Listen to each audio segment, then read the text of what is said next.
एक reputed institute से करना और एक नॉर्मल इंस्टीट्यूट से करना, अल्टीमेटली है ना, ये आपका सेल्फ कॉन्फिडेंस तोड़ेगा, आपका जो लाइक इंटरनल पावर होता है वो डाउन करेगा। Theoretical part versus practical part, दोनों का रेशियो कितने में और कैसे डिवाइड होना चाहिए। तो थियोरी 10% इज इम्पोर्टेंट। क्या बिजनेस पर्सन को भी ये सब पर्टिकुलर जो स्किल्ड एक्टिविटीज है वो कुछ सीख के रखना चाहिए। तो ये सारी चीज़ें अगर आपकी रिक्वायरमेंट है तो डेफिनेटली ये कोई भी कर सकता है, सिर्फ आपको इंटरेस्ट होना चाहिए। कोई मतलब नहीं है उसका, लेकिन पूछता हर कोई। सैलरी रेंज क्या होती है, सबसे पहले तो जॉब मिल जाएगा कि नहीं। तो सबसे बड़ा चैलेंज उनके लिए क्या हो सकता है? सर्टिफिकेट सच्ची में मैटर करता है? ऑफ कोर्स सर्टिफिकेट अच्छी जगह से मैटर करता है स्टेप इन करने के लिए। Welcome back guys to the Titan podcast show series business inside out. आज जिन गेस्ट के साथ हम ज्वाइन हो रहे हैं उनके साथ आपने एक प्रीवियस एपिसोड हमारा देखा होगा, जिसमें हम बात कर रहे थे कि ट्रेडिशनल एजुकेशन वर्सेस एक्टिविटीज के दोनों में कितना फ्यूचर और कितना ब्राइट स्कोप आपके बच्चे के लिए हो सकता है।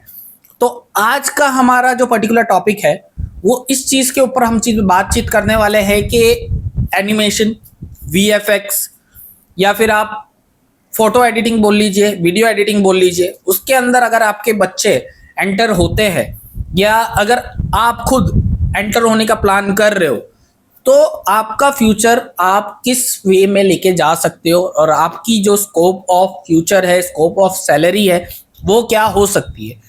तो आज का थोड़ा सा डिस्कशन हमारा रहेगा on the informational base on क्या video editing, VFX, animation, 3D ये आपके फ्यूचर को राइट साइड में लेके जा सकता है या नहीं लेके जा सकता।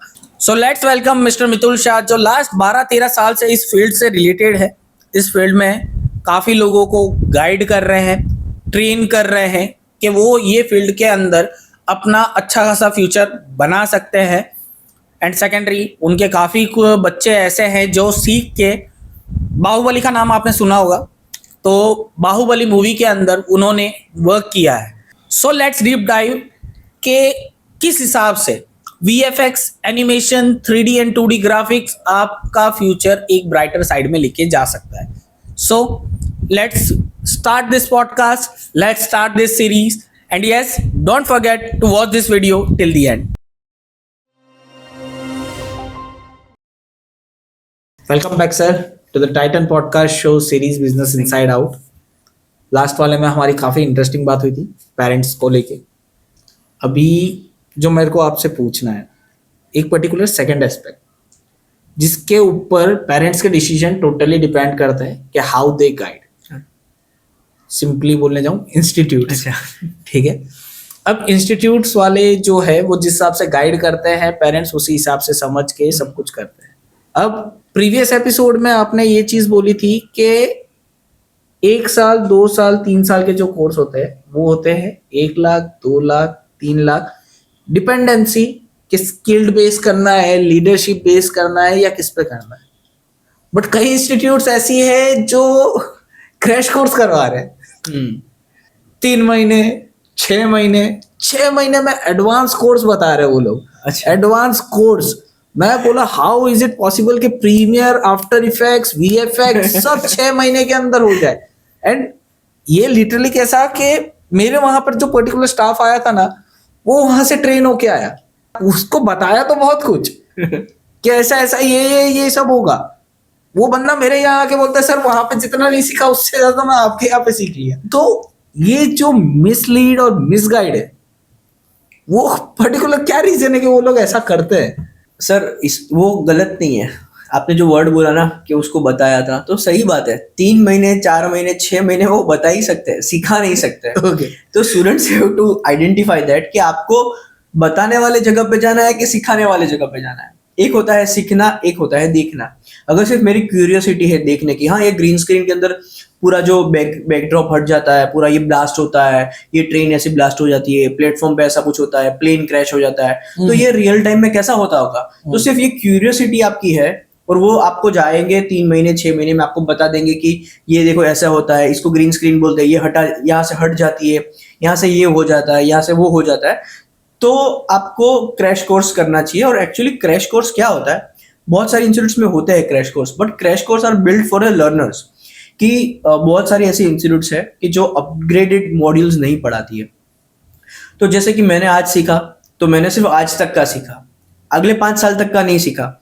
तो नेक्स्ट 5 इयर्स के अंदर जो भी इंडस्ट्री में नया आता है, तो कोई कोई इंस्टीट्यूट्स क्या करती है कि वापस रिकरिंग रेवेन्यू बिल्ड करने के लिए वो उनको यही पीरियड तक का सिखाती है। क्यों? क्योंकि वो बच्चा वापस आए मेरे पास सीखने के लिए, है ना। तो उसके लिए उन्होंने क्रैश कोर्स रखा कि अभी आज तक का किसी ने सीखा, तो अगले 2 साल के अंदर वो बच्चा मेरे पास वापस आएगा सीखने के लिए कि सर अभी तो ये सॉफ्टवेयर नया आया है, इसके अंदर तो ये नया आया है, तो ये मेरे को वापस सीखना है। तो उनको वापस 3 महीने 6 महीने के क्रैश कोर्स करवा के वापस भेज देती है। लेकिन फ्रेशर्स के लिए कभी क्रैश कोर्स नहीं होता है। फ्रेशर्स के लिए तो बिगिनर कोर्स ही होता है ना। उसको रूट से स्टार्ट करना होता है, उसको हिस्ट्री से स्टार्ट करना होता है कि इंडस्ट्री का रूट क्या है, ये इंडस्ट्री का इमर्जिंग सेक्टर क्या है, उसके बाद में इसके अंदर क्या पाइपलाइन आएगी। क्योंकि हमारी इंडस्ट्री है ना 3 फेज में डिवाइडेड है, pre production, production and post production. तो ये फेज को आपको समझना है। अभी 3 महीने और 6 महीने के अंदर ये तीनों फेज आपको आना, it's not like possible. Normally sir जैसे आपने 3 फेज बताया ना, टेक्निकली आधे से ज्यादा लोगों को पता ही नहीं होता है कि इसमें प्री प्रोडक्शन नाम की कोई चीज होती है या प्रोडक्शन नाम की कोई चीज होती है। उनको क्या है, उनके माइंड में एक ही चीज है, शूट करो पोस्ट प्रोडक्शन करो और शूट के बाद पोस्ट प्रोडक्शन भी नहीं, अच्छा शूट कर दो एडिट कर दो, बस खत्म हो गया। नहीं, यही तो पाइपलाइन है और हमारा इंस्टीट्यूट यही चीज को फॉलो करता है कि अगर कोई करियर बिल्ड करना चाहता है ना, तो हम लोग उनको यही सजेस्ट करते हैं कि at least you should invest your 1 year, है ना। Because this is an investment. आप जितना ये इंडस्ट्री से जुड़ोगे ना, उतना ज्यादा एक्सपोजर ये इंडस्ट्री आपको देगी। जैसे कि बहुत सारे इंस्टीट्यूट्स में ना अल्टरनेटिव क्लासेस भी होते हैं, और जैसे कि आज आओ, कल नहीं, कल प्रैक्टिस कर लो या जो भी है, उसके बाद वापस आओ, वापस प्रैक्टिस कर लो या कुछ भी नहीं। तो हफ्ते में सिर्फ 3 दिन, है ना। उसके बाद सैटरडे संडे तो कुछ नहीं होगा। तो वो हफ्ते में सिर्फ 3 दिन में क्या रिलेवेंसी जनरेट करेगा। अगर आप कार ड्राइविंग भी सीखने जाते हो ना, तो डेली नहीं सीखोगे ना, क्योंकि ये प्रैक्टिकल चीज है। तो डेली नहीं सीखोगे ना, तो आपका ग्रिपिंग नहीं बैठेगा उसके अंदर, है ना। तो डेली लर्निंग्स मेक्स मैन ज्यादा वो इम्प्रूव्ड और स्किल्ड बनाता है। तो ये चीज आपको इन्वेस्ट करनी होगी।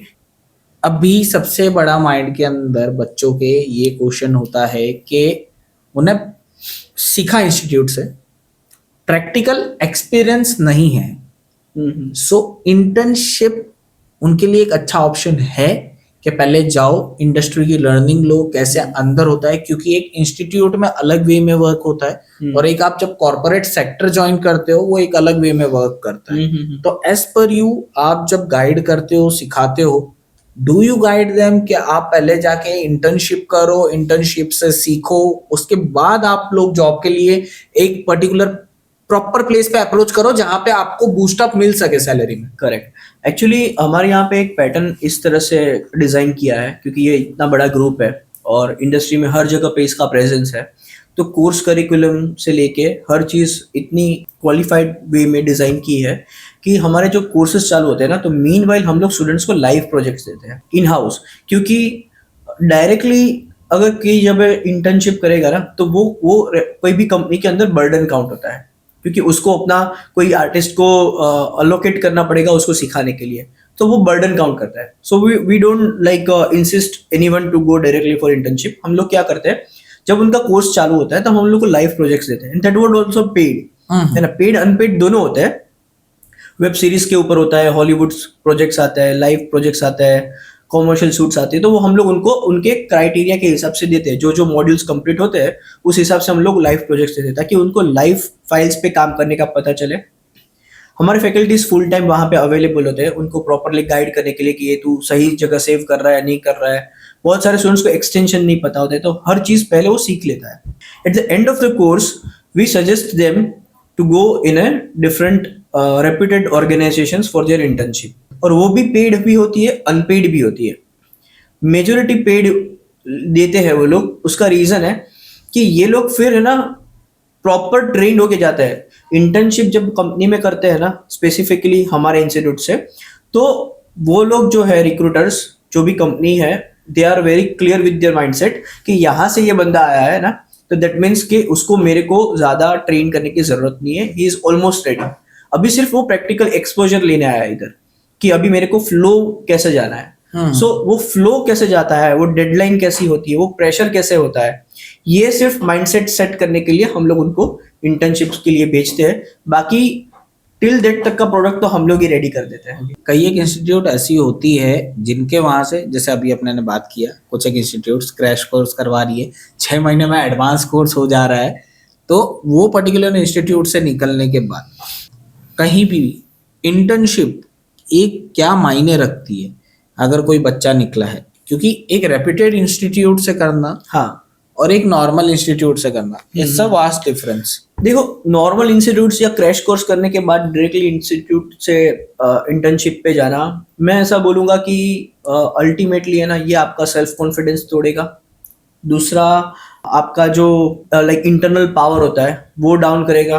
तीसरा, वहां पे जाके वो स्टूडेंट्स को गिल्ट फील होता है। क्यों? क्योंकि ये सब चीज क्यों होती है मैं एक एक करके आपको बताता हूँ। वो कॉन्फिडेंस उसका टूट जाएगा। क्यों? क्योंकि जब वो देखेगा कि बाकी के इंस्टीट्यूट से, जैसे कि हमारी कोई इंस्टीट्यूट से कोई स्टूडेंट वहां पे इंटर्नशिप कर रहा है और ये कर रहा है, तो उसको वो दोनों डिफरेंस दिखेगा कि यार ये तो इतना फास्ट कर रहा है, मेरी ग्रिप ही नहीं आ रही है, यार इसको ये टूल्स पता है, मेरे को तो ये भी नहीं पता है। तो अल्टीमेटली तो स्टूडेंट ही है ना, अपने लिए तो सब इक्वल है वो स्टेज पे। कंपटीशन को देखते हुए वो खुद को फिर बोलते हैं ना, एक उसको एम्बेरेस फील होने लग एम्बेरेस जाता फील होता है, नर्वस हो जाता है, सेल्फ कॉन्फिडेंस टूट जाता है, फिर वो इंडस्ट्री से आउट हो जाता है। फिर वो बोलते कि नहीं यार, पेरेंट्स जो बोल रहे थे ना ये कर ले वो कर ले, वही सही थे, मैं गलत था। फिर वो गिल्ट आ जाती है। तो इसलिए मैंने हर इंस्टीट्यूट्स में काम किया है। ऐसा नहीं कि मैं डायरेक्टली यहाँ पे बैठ गया हूँ। I was in part in different organisation as well. तो तब भी जब मैं वो इंस्टीट्यूट का भी पार्ट रहा था, तभी भी जब हमारे मीटिंग्स वगैरह होते थे, तब भी मेरे सजेशंस हमेशा से यही है, let our students have some quality, some like kind of like odd man out जैसा, उसके अंदर कुछ स्पार्क, कुछ पोटेंशियल, कुछ यूनिकनेस क्रिएट करके बाद हम उसको बेचते हैं, ताकि उसका कॉन्फिडेंस लेवल बूस्ट हो वहां पे। आप सोचो सर कि आपको सारे टूल्स, सारे सॉफ्टवेयर, सारे फाइल्स एक्सटेंशन सब आते हैं और आप इंटर्नशिप करने जाओ, और एक ऐसी जगह पे आप जाओ कि जहां पे आपको बहुत कम नॉलेज है ना, सीखने के लिए आपको बेच दिया है, सिर्फ नाम दिखा के मैंने इसको इंटर्नशिप दे दिया, मैंने इसको प्लेसमेंट दे दिया है, तो और मैंने आपको डायरेक्टली वहां पे डाल दिया है, तो आपके ऊपर क्या इम्पैक्ट पड़ेगा उस चीज का? आप इंडस्ट्री छोड़ दोगे सर। भले आपने 1 साल पूरा इन्वेस्ट किया है, लाखों रुपए डाले, दिन रात मेहनत की है, आप एंड रिजल्ट के लिए ही तो काम कर रहे थे, आप यही दिन के लिए तो काम कर रहे थे, और यही दिन के लिए आपको वहां पे नर्वसनेस मिले, लैक ऑफ कॉन्फिडेंस मिले, आपको बार बार हुआ कि यार ऐसा नहीं करने का था, कहाँ से सीख के आया तू, तो वो बहुत एम्बेरेसिंग फील करता है सबके सामने, और बोल देता है कि यार पेरेंट्स जो बोल रहे थे या मेरा जो फ्रेंड बोल रहा था ना कि यार तू नहीं करेगा, ये नहीं कर, ये कर, यही बात सही थी, and he walked out from the industry. तो सर यहाँ पे जो बात हुई अपनी कि जिस हिसाब से बंदों को जाके वहां पर होता है, प्रैक्टिकली करना रहता है, इम्प्लीमेंट करना रहता है, कोर्स के अंदर अगर देखा जाए theoretical part versus practical part, दोनों का रेशियो कितने में और कैसे डिवाइड होना चाहिए? एक्चुअली हर इंडस्ट्रीज, मतलब हर इंस्टीट्यूट है ना, ऐसा बोलते हैं कि हमारे यहाँ पे सिर्फ प्रैक्टिकल्स होता है, लेकिन मैं ये बात पे बिलीव नहीं करता हूँ। हमारे इंस्टीट्यूट्स में हम लोग ने 10 to 20% थ्योरी भी रखा है। क्यों रखा है? जैसे यही चीज के लिए बहुत छोटी छोटी चीजें हैं जो हम लोग स्टूडेंट्स को ट्रेन करते हैं, बहुत छोटी छोटी बातें। और क्यों करते हैं पता है? क्योंकि already I am a student, मैं वो स्टूडेंट था, आई वॉज अ स्टूडेंट, मैंने ये पूरा साइकिल फेस किया है। I was an student, I was an faculty, I am a owner, है ना, तो अभी मैं फ्रेंचाइजी भी ओन करता हूँ, तो ये पूरी जर्नी मैंने नहीं की है, तो मैंने हर फेज से निकला हूँ। तो ये बात मैं बहुत क्लियरली समझ सकता हूँ कि हर स्टूडेंट्स को क्या चाहिए, हर पेरेंट्स को क्या चाहिए, क्योंकि मेरे पेरेंट्स ने भी बहुत हार्डली EMI पे किया है, तो वो भी दिन मैंने देखे हैं। इवन मेरा जो छोटा भाई है वो भी ये सेम इंडस्ट्री से है ना, तो हम दोनों के EMI पापा पे करते थे, हम लोग भी बाहर रहते थे, तो ये सारी चीजें हम लोगों ने एक जगह पे मर्ज किया। जैसे मेरा पूरा एकेडमिक का एक्सपोजर है, वैसे मेरा जो छोटा भाई है उसका पूरा प्रोडक्शन का एक्सपोजर है। तो हमारे इंस्टीट्यूट्स में स्टूडेंट्स को ये दोनों स्पेशलिटी मिलती है कि प्रोडक्शन के एक्सपीरियंस में कैसे काम करते हैं और एकेडमिक्स के एक्सपीरियंस में कैसे काम करते हैं, है ना। तो ये कॉम्बिनेशन कोई और दे नहीं सकता है। और हम बात जो कर रहे थे इस थ्योरी और प्रैक्टिकल्स की, तो हमने थ्योरी के भी ऊपर थोड़ा सा फोकस रखा है। फोकस मतलब 10 to 15%, कि हम लोगों ने बहुत सारी बुक्स लाके रखी है हमारी इंडस्ट्री की, है ना, कि बच्चे को हम लोग सजेस्ट करते हैं कि बेटा आप लोग क्या करो कि एटलीस्ट ना दिन के अंदर जब क्लास अटेंड कर लो या जाओ उससे पहले बुक का कोई भी एक पेज पढ़ो, उससे उसकी जो टेक्निकलिटी के वर्ड्स होते हैं ना, जो टेक्निकल वर्ड्स होते हैं, उससे वो फेमिलियर होता है। क्योंकि हम लोग सिर्फ नॉर्मल कंपनीज में प्लेस नहीं करते हैं, हम लोग रेप्यूटेड बहुत बड़ी बड़ी जो इंडस्ट्रीज है, प्रोडक्शन हाउस है, वहां पे स्टूडेंट्स जाते हैं। इवन अब्रॉड में भी हमारे स्टूडेंट्स हैं, बाहर के प्रोडक्शन हाउस में भी काम करते हैं, है ना। तो वहां पे जब वो टेक्निकल वर्ड्स उसके बाकी के आर्टिस्ट बोलते हैं ना, तो इनको समझ नहीं आता है। बाकी की जगह जहाँ पे थियोरी प्रमोट नहीं करते, जरा भी फोकस नहीं करते, तो उनको टर्मिनोलॉजी समझ में नहीं आती है। रेंडरिंग क्या होता है, ये क्या होता है, ऑक्लूजन क्या होता है, वो क्या होता है, पासिस क्या होता है। तो हम लोग उसको रेडी करते हैं ये सारे वर्ड्स बोलने के लिए, कि पहली बार किसी को ऑक्लूजन बुलाएगा तो वो शायद प्रोनाउंस गलत कर देगा और बाकी के लोग का इंप्रेशन उसके सामने गलत पड़ जाएगा, उसका कॉन्फिडेंस टूट जाएगा। तो हम ये छोटी छोटी बातें ध्यान रखते हैं एकेडमिक्स के अंदर, कि नहीं, पहली बात यहाँ पे मिस्टेक करे तो हम उसको करेक्ट कर पाएंगे कि दिस इज कॉल्ड ओक्लूजन। बहुत लोग तो सॉफ्टवेयर के नाम सही से नहीं ले पाते, है ना।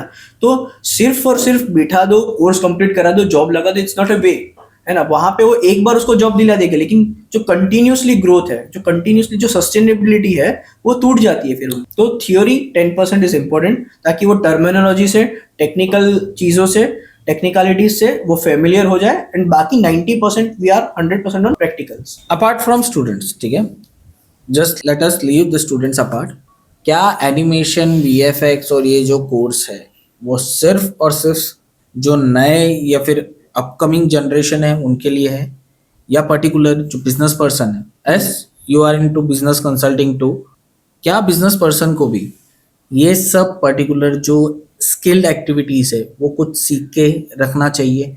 मैंने जैसे हमारे पहले पॉडकास्ट में बताया था कि आपको आपकी रिक्वायरमेंट समझनी चाहिए कि मेरी रिक्वायरमेंट्स क्या क्या है। Like that was for students as well, working profession as well, जो घर पे अभी आइडियली है, हाउसवाइफ है, या क्योंकि ये इंडस्ट्री आपको फ्रीलांसिंग भी देती है ना, एक आपको स्किल सेट देती है। तो वो स्किल्ड को आपको कहाँ यूटिलाइज करना है, कहाँ चैनलाइज करना है, ये आपको आइडेंटिफाई करना है। जैसे कि अगर कोई एक बिजनेस ओनर है, उसकी डिपेंडेंसी है बार बार पोस्ट बनाने की, रील्स बनाने की, वीडियो शूट करने की, पॉडकास्ट करने की, या कुछ भी, तो अगर उसको वो डिपेंडेंसी कम करनी है, या फिर उसको ऐसा लग रहा है कि यार वो बंदा जो है वो 5-5 दिन बोल रहा है, 10-10 दिन बोल रहा है, तो he can try that thing कि चलो मैं सीखता हूँ, मुझे नॉलेज आएगा, मुझे थोड़ा पता चलेगा, खुद मैं करूंगा थोड़ा बहुत, तो मेरा कॉस्ट कटिंग मैं कर पाऊंगा थोड़ा सा, है ना। या फिर मैं टीम को और इफेक्टिवली समझा पाऊंगा, टेक्निकलिटी समझ पाऊंगा उसकी और समझा पाऊंगा।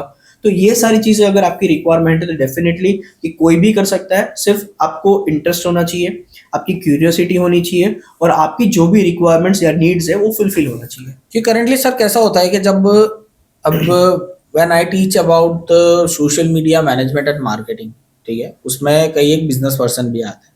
सो मेरा उनको बोलने का एक ही चीज का रहता है कि यू शुड लर्न समथिंग, ठीक है, एटलीस्ट, और कुछ नहीं तो at least you should have a basic knowledge about that particular field. Correct. अब भी आपके पास टाइम है तब आप कर रहे हो, later on when you will don't have any time, you are going to associate with some agency. अब एजेंसी आपको बराबर काम करके दे रही है या नहीं दे रही है, if I don't have any knowledge, मुझे कुछ नहीं पता है कि भाई रील्स कैसे शूट होती है, एडिट क्या हो रही है, क्या नहीं हो रही है, तो कोई भी थर्ड पर्सन आके मुझे कुछ भी बना के दे देगा और मैं उसमें बन जाऊंगा पागल, कि वो तो मेरे को बोलेगा कि हाँ सर ये एकदम परफेक्ट है, इससे अच्छा बन ही नहीं सकता है। अब मुझे तो मानना पड़ेगा क्योंकि मुझे नॉलेज नहीं। उसके अगर परसेप्शन से देखने जाए तो ऐसे कोई कोर्सेज अवेलेबल है जो पर्टिकुलर जो भी अपना बिजनेस वाले हैं उनको एटलीस्ट और कुछ नहीं तो एक बेसिक नॉलेज प्रोवाइड कर दे कि वो जिनके साथ जुड़े हुए हैं, हाँ, वो उनको पागल बना के ना चले जाए कि आप जो करवा रहे हो, हम जो करके दे रहे हो उससे अच्छा है ही नहीं। Correct correct. तो उसके लिए शॉर्ट टर्म कोर्स है, क्रैश कोर्स नहीं, है ना, या एडवांस कोर्स नहीं, शॉर्ट टर्म कोर्सेस है जो उनकी रिक्वायरमेंट्स के हिसाब से, वो सॉफ्टवेयर के हिसाब से वो लोग सीख सकते हैं। तो शॉर्ट टर्म कोर्सेज से क्या आएगा उनको कि बेसिक्स चीजें वो खुद करना स्टार्ट कर पाएंगे, टेक्निकल पार्ट से वो अवेयर हो जाएंगे, सॉफ्टवेयर से वो अवेयर हो जाएंगे, जैसे कि बहुत सारे मार्केट्स में सॉफ्टवेयर अवेलेबल है। तो और हर लोगों का आउटपुट डिफरेंट वे में जनरेट होता है। तो कोई बंदा जो फ्रीवेयर सॉफ्टवेयर यूज कर रहा है तो वो उसको बोल सकेगा कि नहीं यार एक काम करना, तू ये MP4 में आउटपुट निकल रहा है तो ये फाइल हैवी बन रहा है, मेरे को H264 में निकाल देना। तो ही वुड बी अवेयर, तो उनको भी लगेगा हाँ यार ये सर को तो नॉलेज है, मैं इसको बेवकूफ नहीं बना पाऊंगा, है ना, तो मुझे ये करके देना पड़ेगा, मैं ऐसे ही नहीं जा पाऊंगा, मुझे यार ये सॉफ्टवेयर अपग्रेड करना पड़ेगा। अब तक तो मैं इस पे कर लेता था, सर को अभी पता चल गया कि यार ये सॉफ्टवेयर से अच्छा आउटपुट जनरेट होता है, तो यार मेरे को या तो मेरी जॉब चली जाएगी या तो मुझे अपग्रेड होना पड़ेगा, है ना। तो ये डिफरेंस आ जाता है। और उनको जो क्वालिटी डिलीवर होती थी और उसके बाद में जो क्वालिटी डिलीवर होगी उसमें बहुत डिफरेंस उनको खुद को फील होगा। सो अभी तक मैं कोई भी आपके पास जो अभी तक मैं जस्ट एक कॉमन क्वेश्चन है कि पेरेंट्स जब आते हैं आपके पास तो उनके सबसे मोस्ट कॉमन क्वेश्चंस आपसे क्या रहते हैं पर्टिकुलर क्वेश्चंस को लेके कि भाई हमारे बच्चे के क्या होने वाला है, कैसे करवाओगे? तो अगर कॉमन क्वेश्चंस की बात की जाए वो, और सबसे बेतुका सवाल जो मेजर ऑफ आपको सुनने मिलता है, बेतुका इन द सेंस बिना सिंह पूंछ का, कोई मतलब नहीं है उसका लेकिन पूछता हर कोई है। एक्चुअली देखो पेरेंट्स, मतलब मैं क्लोजली जब बातचीत करता हूँ, मॉनिटर करता हूँ, उनसे इंटरेक्ट करता हूँ, तो दो टाइप के पेरेंट्स जनरली आते हैं और होते हैं। एक होते हैं बहुत ही कंजर्वेटिव टाइप होते हैं कि उसको करवाना ही नहीं है, they are very sure, but उसके बेटे ने इन्फ्लुएंस किया है, फोर्स किया है, घर पे से बोला है कि नहीं आपको जाओ देखो एक बार ये है, तो वो आए हैं सिर्फ ऐसे ही बैठे हैं देख के, फिर कुछ ना कुछ क्वेरीज निकालते हैं कि नहीं आओ तो ना हो, ऐसा तो नहीं है, वैसा तो नहीं है, और कुछ भी रीजंस देके फिर दे वॉकड आउट। एक ऐसा होता है, उसमें हम लोग फिर कुछ नहीं कर सकते, we just educate them, we just guide them properly and then we leave it.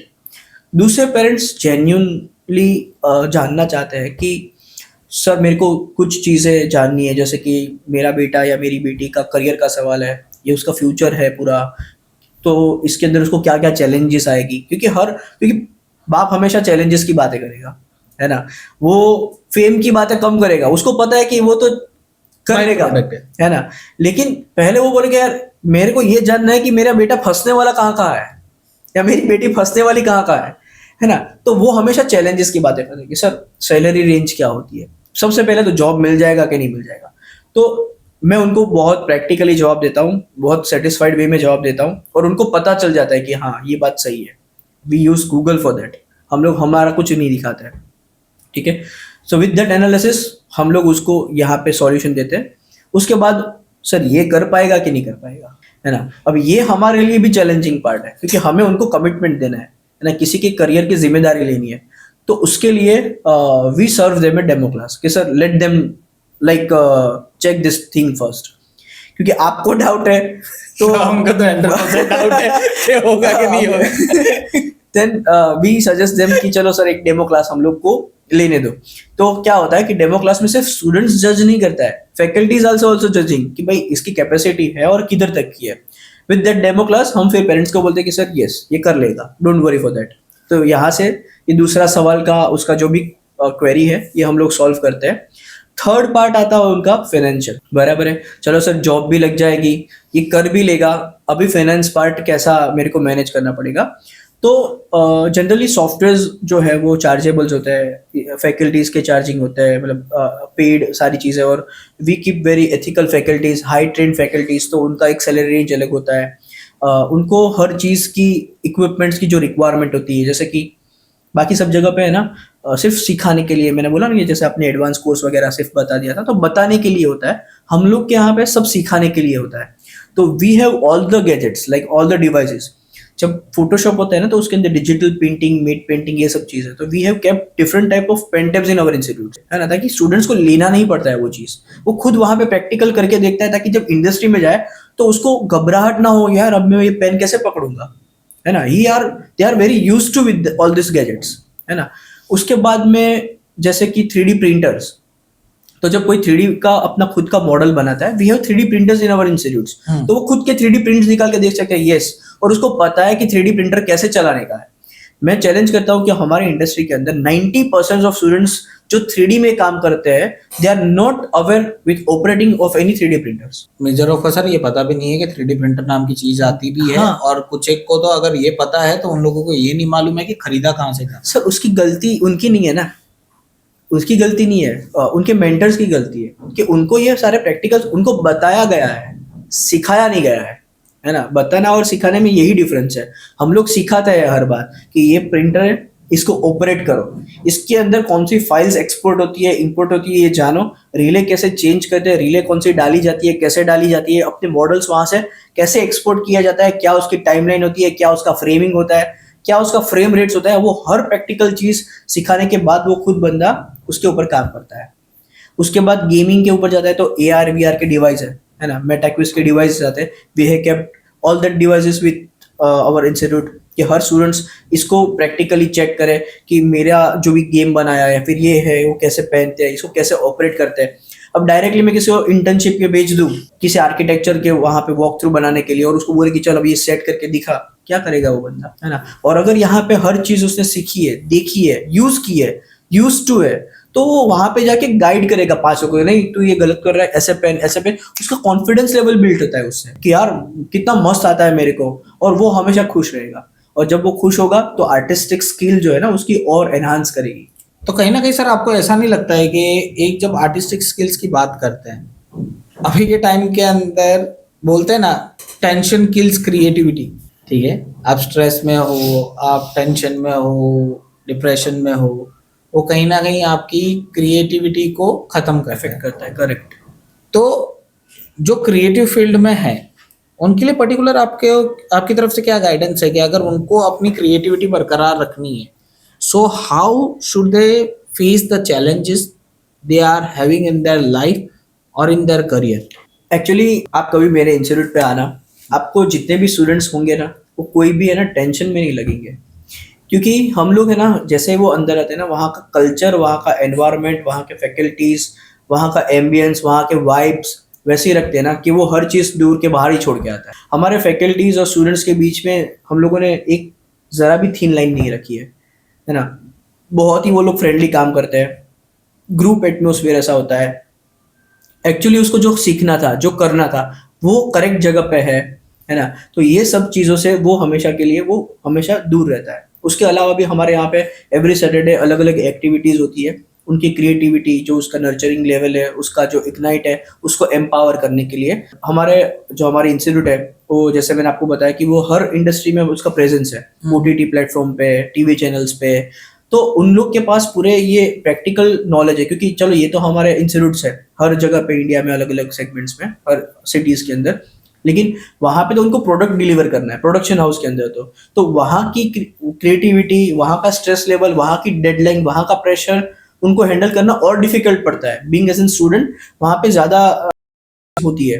तो वहां पे वो लोग जो एक्सरसाइजेस करवाते हैं प्रोडक्शन हाउस में, वही हमारे इंस्टीट्यूट्स में भी वो लोग डिलीवर करवाते हैं कि यहाँ से ही बाय प्रोडक्ट ऐसा रेडी हो कि वहां पे आते आते वो ये लेवल पे काम कर पाए। Kind of mock round. Correct. तो मॉक राउंड आपके हिसाब से मॉक राउंड एक बहुत इंपॉर्टेंट रोल प्ले करता है कहीं ना कहीं, कि इंडस्ट्री प्रिपेयर हो गया या माइंड प्रिपेयर करना हो गया या जो भी आगे अपकमिंग चैलेंजेस है उसको फेस करना हो गया उसके लिए। अब सबसे बड़ा टास्क, अगर कोई पर्टिकुलर पर्सन है उसको अगर ये फील्ड के अंदर एंटर होना, स्पेशली एनिमेशन, VFX, ठीक है, तो सबसे बड़ा चैलेंज उनके लिए क्या हो सकता है और उनको क्या पर्टिकुलर माइंडसेट प्रिपेयर करके ये फील्ड में एंटर होना चाहिए? अगर आप एनिमेशन, VFX, ग्राफिक्स, गेमिंग या कोई भी ये इंडस्ट्री के अंदर आप स्टेप इन कर रहे हो, तो सबसे पहला तो आपका इंटरेस्ट है ना, ये आपको जानना जरूरी है कि हाँ मुझे अच्छा लगता है ये काम करना। कोई काम कर रहा हो तो उसको देखना अच्छा लगता है, मैं खुद ये करूँगा तो मुझे अच्छा फील होगा, ये पहला माइंडसेट होना चाहिए। तो आपके पास कोई भी रेस्ट्रिक्शन, कोई भी कंस्ट्रेंट ऐसा नहीं आएगा कि जो आपको रोक पाएगी। एंड एक बार आप कोई भी इंस्टीट्यूट में आप चले गए, फिर छोड़ दो सब उसके ऊपर, go with the flow. Maximum time वहाँ पे स्पेंड करो, मैक्सिमम स्टूडेंट्स के साथ कनेक्ट हो, मैक्सिमम फैकल्टीज के साथ इंटरेक्ट करो, और मैक्सिमम टाइम आप सॉफ्टवेयर के साथ इंटरेक्ट करो, है ना, जितना। क्योंकि क्या होता है कि रिक्रूटर्स जो होते हैं ना ये इंडस्ट्री के, बहुत शार्प होते हैं, इतने सालों से होते हैं, even though I was in part of it. तो वो जो स्टूडेंट्स का जो माउस का फ्लो होता है ना, सिर्फ वो उसके क्लिक्स और उसके फ्लो से पता चल जाता है कि ये बच्चे में कितना पोटेंशियल। इसलिए हमारा हर दिन प्रैक्टिकल होता है कि उसकी जो फ्लो है, उसका जो एल्गोरिदम है टूल्स ढूंढने का, टूल्स देखने का, वो क्लिक क्लिक क्लिक क्लिक टक टक टक टक टक ऐसा करता है। और एक होता है वो ऐसे ढूंढता है, ऐसा माउस ये कहाँ है, मूव, ओके, ये मेनू, ओके। यहाँ से आपको पता चल जाता है कि किस पे कितना टैलेंट है और कौन स्टूडेंट कहाँ से आया है, वो भी आप पीछे बैठ के जज कर सकते हो। एक होता है वो टक टक टक टक टक टक करके डायरेक्ट ऐसे काम करना स्टार्ट कर दे, और एक है वो ढूंढता है। क्यों? क्योंकि he is not very familiar with that. Alternative classes attend किए होते हैं, वीक में 3-4 बार गया होता है, उसको सिर्फ सर्टिफिकेट दे दिया, उन लोग को सिर्फ फीस मिल गई, बात खत्म हो गई। सर्टिफिकेट सच्ची में मैटर करता है? ऑफ कोर्स सर्टिफिकेट अच्छी जगह से मैटर करता है स्टेप इन करने के लिए। उसके बाद तो आपका स्किल सेट है, ओके, है ना। तो एक रेप्यूटेड लोगो, इंडस्ट्री प्रेजेंस वाला लोगो जो मार्केट में है, जो सालों से है, बराबर है, जो आपको उसके बेस से तो पता चलेगा ना रिक्रूटर्स या कोई भी कंपनी को कि इसके कंटेंट कितने स्ट्रांग होंगे। जैसे हमारा, मैंने आपको बताया कि इंडस्ट्री में प्रेजेंस है हर जगह पे, तो प्रैक्टिकल नॉलेज उन लोग को मिलता है, और वो जो कंटेंट रेडी कर पाएंगे वो बाकी कोई नहीं रेडी कर पाएगा, क्योंकि वो खुद इंडस्ट्री में है, तो उनको पता है कि इंडस्ट्री की रिक्वायरमेंट क्या है आज और अगले 5 साल के लिए। बाकी कोई इंडस्ट्री में नहीं होता है तो उनको पता नहीं चलता है। वो लोग सिर्फ फ्लूकली डिजाइन करते हैं अपने कंटेंट, क्या अभी ये सॉफ्टवेयर चल रहा है तो ये होता होगा, ये चल रहा है तो ये होता होगा, है ना। वो लोग सिर्फ एजम्पशन से कंटेंट को डिजाइन करते हैं। जबकि हमारे इंस्टीट्यूट जो है वो खुद इंडस्ट्री में है, तो वो प्रैक्टिकल लर्निंग्स के बेस्ड पे कि वहां पे क्या रिक्वायरमेंट्स चल रही है, नेक्स्ट 5 इयर्स में क्या रिक्वायरमेंट्स और आएगी, क्योंकि लंबे लंबे प्रोजेक्ट्स चलते हैं मूवीज के, वेब सीरीज के, तो with that thing they design the course curriculum. So sir last में एक रैपिड फायर राउंड करते हैं, but you have to be very quick, कि आपको आंसर देना है वो भी तुरंत, सोचने नहीं बैठना है। That's why it's a rapid fire I will round. try. Okay, so start करें। ओके, 2D और 3D दोनों में से आपका हमेशा का प्यार कौन सा रहेगा? Course 3D। सबसे बड़ा मिथ एनिमेशन के बारे में क्या है? मुझे स्केचिंग आनी चाहिए। सबसे overrated VFX shot blockbuster movie के अंदर वो कौन सा है अभी तक में? बाहुबली के। एक सॉफ्टवेयर ऐसा जिसके बिना आप नहीं रह सकते हो? माया। रियल टाइम रेंडरिंग और सिनेमैटिक रियलिज्म? सिनेमेटिक। बस फीडबैक आपको आपके प्रोजेक्ट के ऊपर जो अभी तक में मिला होगा? रेंडरिंग टाइम बहुत ज्यादा जा रहा है। कंसोल और पीसी दोनों से अंदर से कौन सा आपका फेवरेट है? कंसोल। एनिमेशन के अंदर एआई, ठीक है, वो थ्रेट है या फिर एक बून बोल सकते हैं अपना? इट्स एन बून। कौन सी ऐसी इंडियन मूवी है अभी तक में जिसने वीएफएक्स गेम को एक अलग लेवल पे लेके गया हो? वीएफएक्स गेमिंग को। वीएफएक्स को एक अलग लेवल पे लेके गए हो? बहुत सारी है वैसे तो, पर सबसे फेवरेट अगर बोलने जाए तो? बाहुबली। आई थॉट रावण बोलोगे हाँ, आप, रावण भी है ही ऑफ कोर्स। क्योंकि रावण एक्चुअली बहुत बिहाइंड द टाइम थी। हाँ, कि एक्चुअली बहुत बाहुबली पहले- बार बार इसलिए आ रहा है क्योंकि हमारे सबसे ज्यादा स्टूडेंट्स से बाहुबली में काम किया है। अच्छा, तो मतलब काइंड ऑफ ये तो प्रमोशन हो गया। ये भी है। ठीक है, अगर आपको सब कुछ छोड़ना हो, ठीक है, और सिर्फ एक चीज को बनाना हो, एनिमेट करना हो, वो क्या रहेगी? सब चीज छोड़ के सिर्फ एक ही चीज एनिमेट करनी है। जो मैं मानता हूँ एनर्जी को, तो वो मैं कोई एनर्जी ऐसे वे में 3D में फॉर्म करूँ कि जो वो इग्नाइट करे, वो हर जगह को पॉजिटिव पावर दे। ओके, लास्ट पर्सनल है, एनिमी आपको मालूम होगा उसके अंदर सबसे ज्यादा वीएफएक्स यूज होता है, करेक्ट। ठीक है। सो जो उसमें कॉस्टिंग बताई जाती है वो क्या सच में इतनी ज्यादा होती है? हाँ, कॉस्टिंग होती है इतनी ज्यादा। रीजन?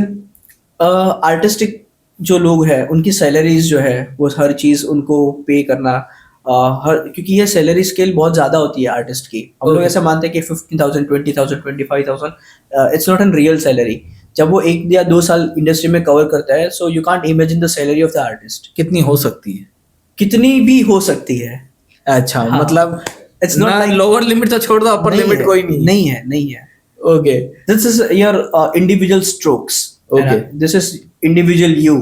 So जितना ignite आपके अंदर है, universe have the power to give you.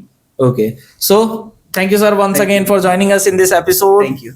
ये आज का हमारा सेकंड एपिसोड था जिसके अंदर हमने थोड़ा और इन डेप्थ बात किया कि एक्चुअली इंस्टीट्यूट्स जो होते हैं वो दिखाने वाले कौन से होते हैं और सिखाने वाले कौन से होते हैं, एंड साथ साथ में हमने ये भी जाना कि एक पर्टिकुलर अगर बिजनेस पर्सन इन्वॉल्व होता है और उसको पर्टिकुलर नॉलेज लेनी है अगर ये इंडस्ट्री के बारे में, कि भाई उनके साथ जो काम किया जा रहा है, उनको जो काम डिलीवर किया जा रहा है वो बराबर है कि नहीं है, उसके लिए भी एक स्पेसिफिक कोर्स आता है, आप वो कर सकते हो। So to all the business person over there, अगर आपको लगता है कि आपको प्रॉपर नॉलेज लेना चाहिए, मैं सर के नंबर दे दूंगा बाय डिफॉल्ट नीचे, तो आप इन्हें कांटेक्ट कर सकते हो कि कहीं पे भी डाउट हो, कुछ भी डाउट हो, Definitely. आप इन्हें कांटेक्ट करिएगा बिंदास।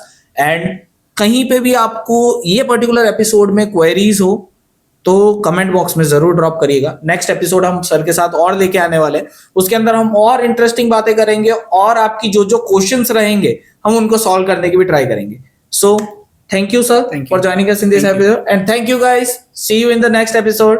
Till then, stay tuned and don't forget to subscribe our channel. Thank you.